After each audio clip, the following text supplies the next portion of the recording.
সংকীর্তন আসলো, প্রথমে আসলো বৈদিক যুগে, তারপরে আসলো দ্রাপর যুগে, পৌরাণিক যুগে, এরপরে সর্বশেষ কে আনলেন বলেন তো? এই যে আপনারা এখানে আজকে সংকীর্তন গাইবেন 72 ঘন্টা, কে আনলো?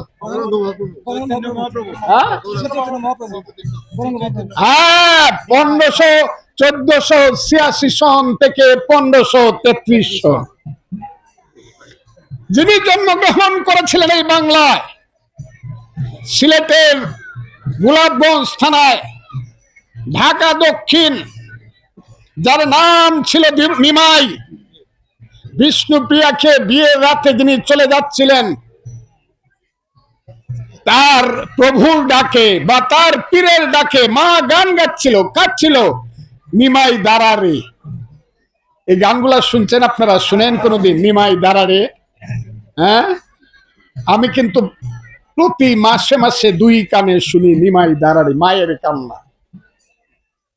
সেই নিমাই নবদ্বীপে গেলেন, শ্রীকৃষ্ণকে তার মূল অবতার হিসাবে উনি গ্রহণ করলেন এবং নবদ্বীপকে গড়ে তুললেন এমন একটা মনুষ্যত্ব এবং বিবেকের আস্তানা হিসাবে, যেখানে হিন্দু ধর্ম ছিল সত্য যুগে হরি, ত্রেতা যুগে রাম, দ্বাপর যুগে কৃষ্ণচন্দ্র, কলিতে গৌরাঙ্গ।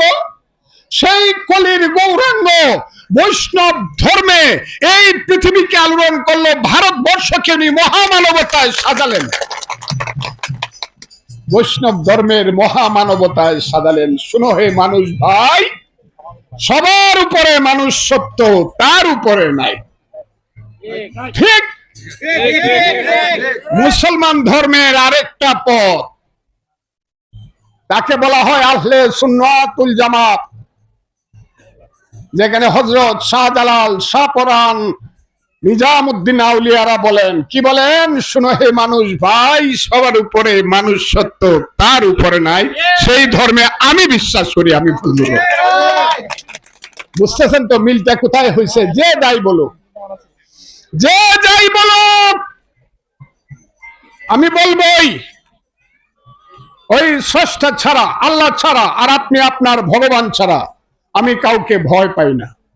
তো বুঝেন নাকি বুঝেন না আপনারা বাংলা? হ্যাঁ, যখন তোমার কেউ ছিল না তখন ছিলাম আমি।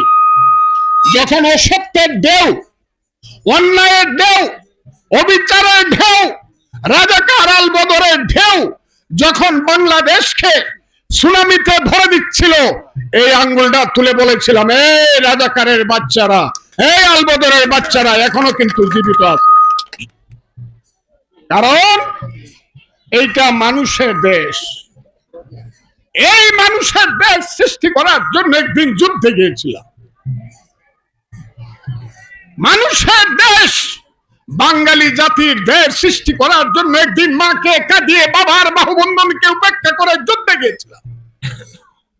এই ধনপুর ইউনিয়নে একটা ঘর ছিল না। আমি যখন আইসা রামপুরে, তখন লঞ্চ ভিড়ত পশ্চিম দিকে, ভিতরে লঞ্চ যাইতো না।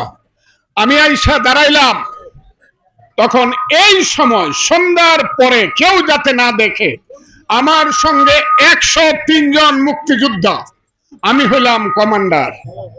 এই ধনু নদীর পারে দাঁড়াইয়া যখন আমি পূর্ব দিকে তাকাইলাম, নটক কোনো কথা কইেন না, পূর্ব দিকে তাকাইলাম, রমানাথপুর পর্যন্ত একটা ঘরও ধনপুর ইউনিয়নে ছিল না।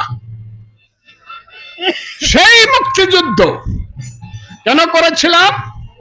বাঙালি জাতির একটা রাষ্ট্র করার জন্য। বাঙালি জাতি ছিল 1000 বছর ধরে, বাঙালি জাতি ছিল, বাঙালির রাষ্ট্র ছিল না। বাঙালি উদ্বাস্তু ছিলাম আমরা বন্ধুরা। আমরা নীল সাহায্যের অত্যাচারে হিন্দু মায়েরা সন্ধ্যাবেলায় তুলসী তলায় গিয়ে ভগবানের কাছে প্রদীপ জ্বালিয়ে প্রার্থনা করত, হে ভগবান, আমাদেরকে অনেক অমৃতের সন্তান দাও, যে সন্তান আমাদেরকে ব্রিটিশের অত্যাচার থেকে মুক্তি দেবে। 1000 বছর ধরে বাংলার মুসলমান মায়েরা নামাজ পড়ে আল্লাহর কাছে মুনাজাত করতো, হে আল্লাহ, তুমি আমাদেরকে এমন সন্তান দাও যে স্বাধীনতা দিবে বাঙালির। যুদ্ধ হয়েছে, যুদ্ধে যুদ্ধে আমার নেতা ফকির মজনু শাহ, হাজী শরীয়তুল্লাহ তিতুমির,